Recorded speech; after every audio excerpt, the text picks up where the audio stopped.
Take 2.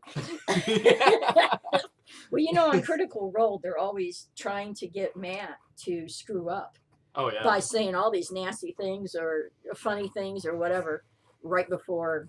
Right before it gets it. Right before, you know, they go 3, 2, and then everyone's just laughing as soon as they start the episode. Yeah, it's so great. Yeah. So anyway, this is me, Susan, host of Tea and Talk Time, and this is my co-host today, Buckeye Breeze, because we're doing another Critical Role talk.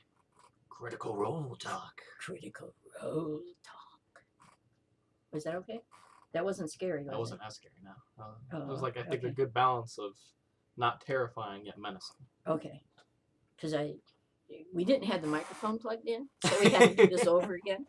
Well, I mean, if you go back to the most recent version of most recent episode of Critical Role, they didn't exactly have audio sorted out either. So, I think they were out of sync. Most of it was it this one or the one before? It was the one before that they were out of sync a lot. This one that just aired this week, audio kept going out and going out and going out.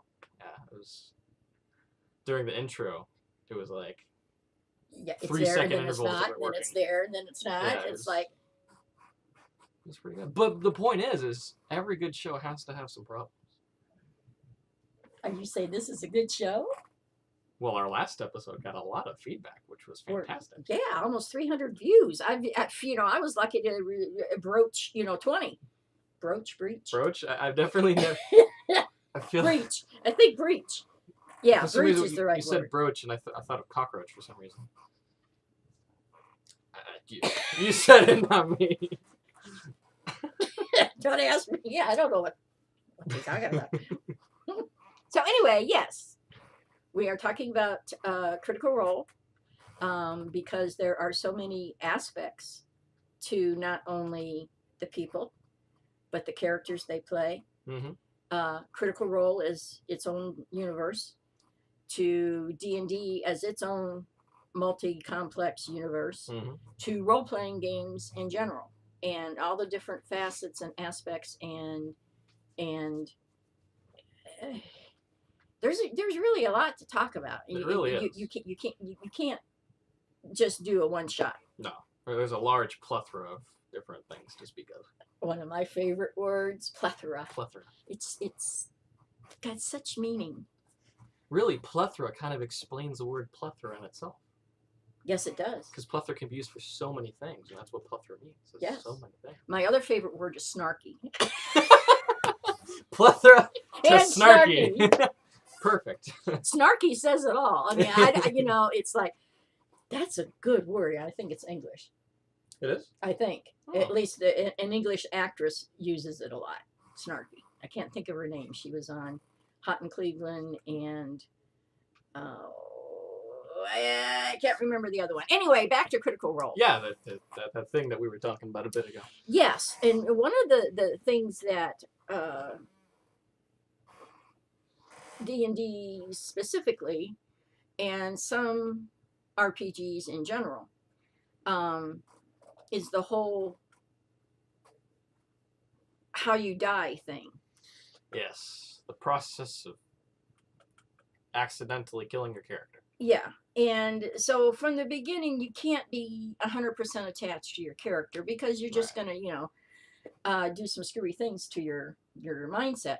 But, you still have to be invested in it. And if anyone here is in a place where they know how that works, it's most certainly me. Because in not my most recent campaign that I've been a part of, but the one before that, my character died twice in the span of about 3 months. So I'm well aware of how characters die. Yeah, and so, but is that a good thing or is it a bad thing? Because here's my thought.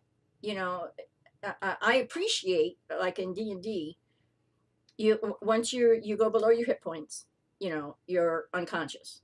You're not totally dead yet. Mm-hmm. Which is interesting. Yes, and you. I don't know what 5 chances basically to get 3 succeeds on a Constitution roll, and if you do, you're alive. Or if in the meantime somebody heals you, Right. But some say you can't use a potion because you can't actually get the guy to Yeah, you can't swallow. force a dead person to swallow something. But I think that's a DM's choice. Mm. You know, you have to do it by a spell or something like that. Right. Now then, if you don't have anybody who can do the spell and or force healing potions down their throat and they fail 3 times. I sure hope that they take the cork off the healing potion and put the liquid down their throat, not the whole vial. That would be kind of counterintuitive. Well, it would depend on what their intelligence rate is. If you have an intelligence of grog, it's kind of iffy. Yeah, I'm not so sure, but we'll see. Yeah. But the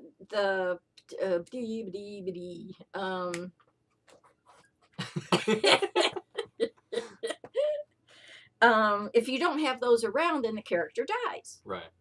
So unless the DM wants to do divine intervention. So, you know, Right. it depends on, you know, should it be that or should it be more specific? concrete? Yeah, concrete. See, there's definitely two sides to that story. Specifically, I think we're drawing inspiration from this because of Percy's death recently on Critical Role. Yeah. And just to sum that up, if you haven't seen, essentially they were in a battle with somebody that was significant to Percy's backstory. And he ended up, at the end of the battle, dying. Obviously, partaking very much so in the battle, trying to rid this person that was not so great. Nasty person. Yeah. And he died in the process. And what was it? It was a span of like 2 days before they could get him to... I don't know what the time difference was. Pike. It was definitely more than a day before they could get to Pike. Because they had to rest. And then because they had to do spells in order to get back. Right, and they'd already expended everything. So it was at least, I would say, at least a day and a half before he got to Pike. And I guess it just depends on like the DM at the time to see if that's going to work or not. But eventually he got to Pike and he was able to be revived. And one of the big things was there was definitely two sides to the fans' choice of what they wanted to happen. Because they were thinking this could be a fitting end to Percy's character. Mm-hmm. You know, it could be a good place for him to start new. And it would make sense if he actually died in this scenario. At the same time, though, there was also the other people where they were saying, we don't want him to die. We've spent so much time with him. He's got to stick around. Yeah. And then there was Percy. I heard that after the episode had happened, Percy was specifically waiting to see if the ritual was sufficient to him. If he thought it was sufficient for him to come back. And what I also heard was they deliberately did not pay attention to the chat and the feedback from the fans during the week, because he died 1 week and then they came back. Right, which is fantastic. They deliberately did not take any of that into consideration because they didn't want that to influence what their decision was. Right. Taliesin was perfectly okay with his character dying. He had another character ready to go. So in his mind and the DM's mind, it all depended on how he felt the ritual, the energy from the ritual, if it would have been sufficient to pull him back in. Right. Which is kind of cool. Yeah. Yeah. Very much so. Yeah. And then he texted Matt. We've got a lurker. I see.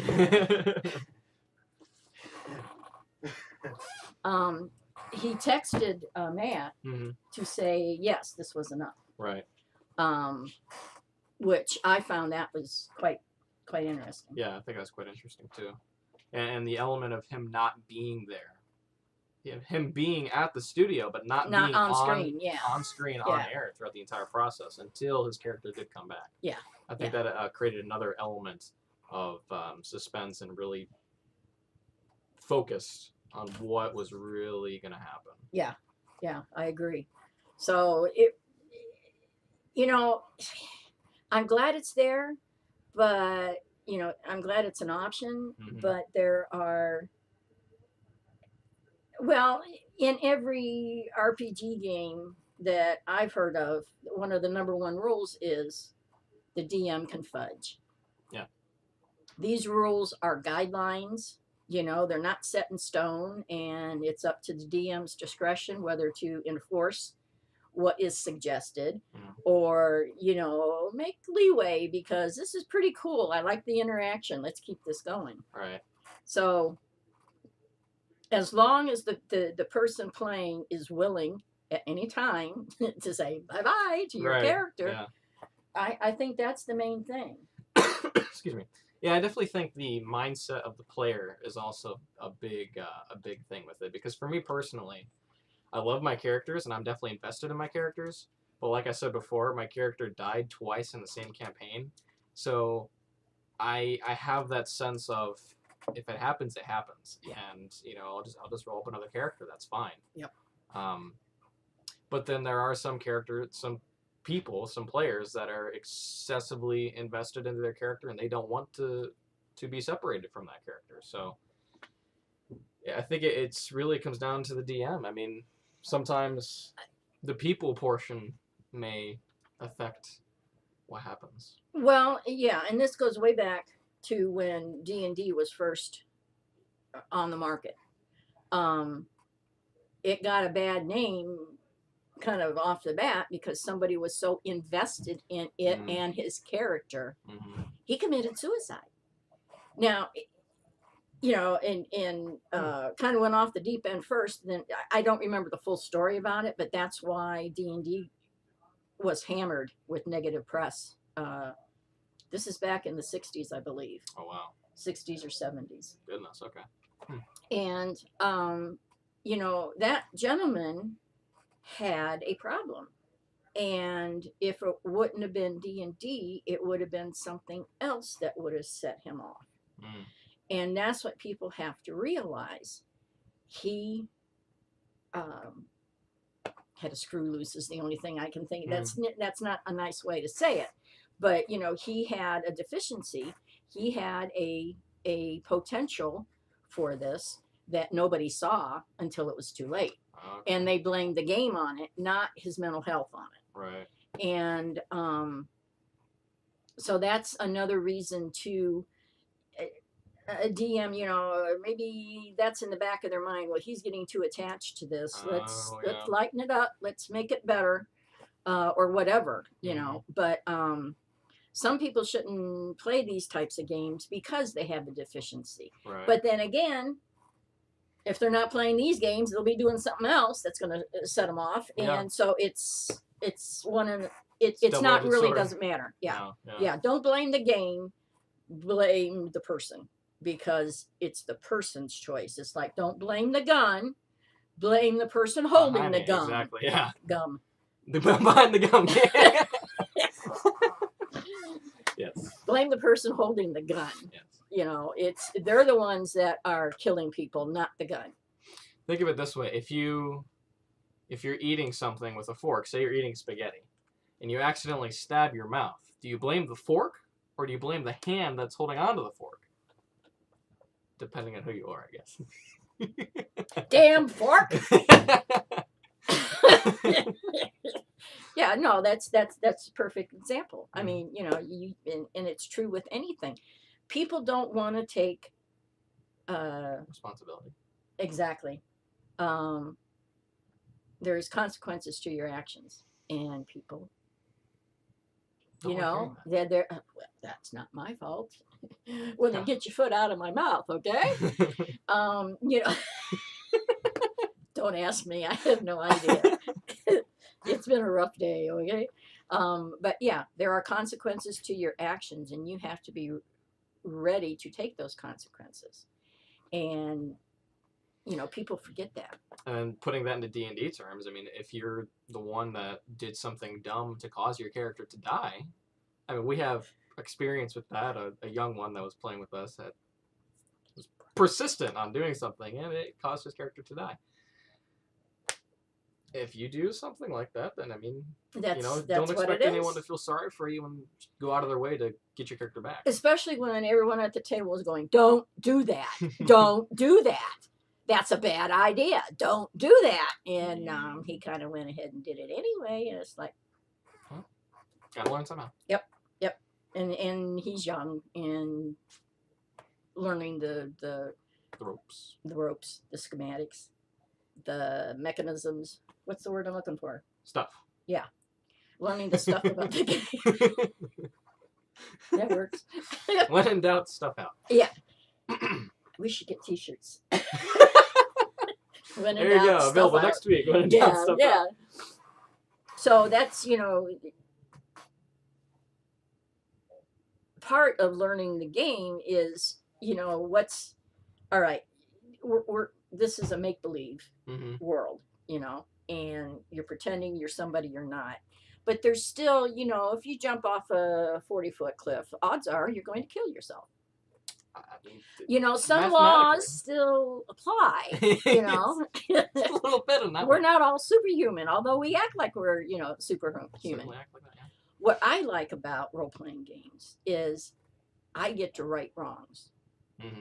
I get so frustrated in the real world of watching, spitting all over the place, watching people get away with doing horrible things, and in Jerry's game, that's a sci-fi western, that's Walkers, you're ready at any second to whip out the gun and shoot the bad guy. He's dealing drugs, you're dead.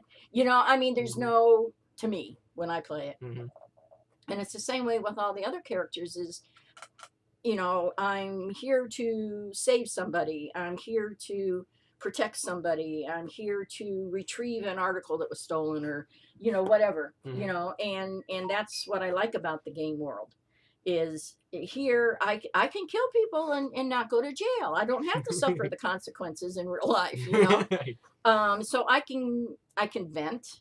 That's a good word. Vent, yeah, that's a good way. I can vent playing the character. I can get these emotions out. I can express myself. And therefore in the real world I'm not I haven't bottled things in right to where they can explode all over somebody. Yeah. And that's nasty. That wouldn't be very good. No, that wouldn't be very good. So that's one of the facets of role-playing games that I enjoy. Yeah, I think we covered a good amount of stuff. Yeah, I think so too. So yeah. So Resurrection, basically it's up to the DM, because even if nobody has the skill yet, he can do a divine intervention if he wants. But on the same hand, you have to be ready to say goodbye to your character. Yeah. And the last episode of Critical Role that we saw was them, getting the rewards of the mission, getting all the neat stuff. That's another aspect of, ooh, I get this, and it's a +1, and ooh, I get that. And it was very lighthearted, and there was a lot of silliness going on, and there was and that's in every system, in every family, even with the wolves. You got to have playtime. Yeah. Have to have that balance. Yes, you have to have that balance. You can't all the time be stressing and you have to have that balance of, okay, now we can sit back for a few minutes, inhale, play, have fun, strengthen the bonds of the relationships. So, it was, nobody got killed, but it was a lot of fun. Yeah. So that's another aspect of it to enjoy. Yep. So, if you guys are so inclined and would like it, we'll probably do it anyway. We're going to keep talking about Critical Role. Yeah, it's not going to stop. So, yeah.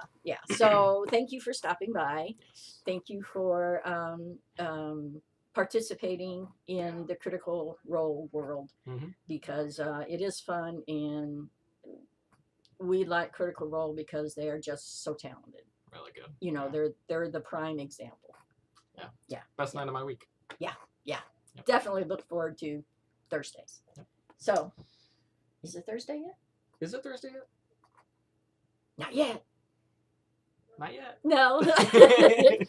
So until the next time we see you, this is Buckeye Breeze Yes. and Susan saying goodbye for now. And until next time, you take care and God bless. Bye bye.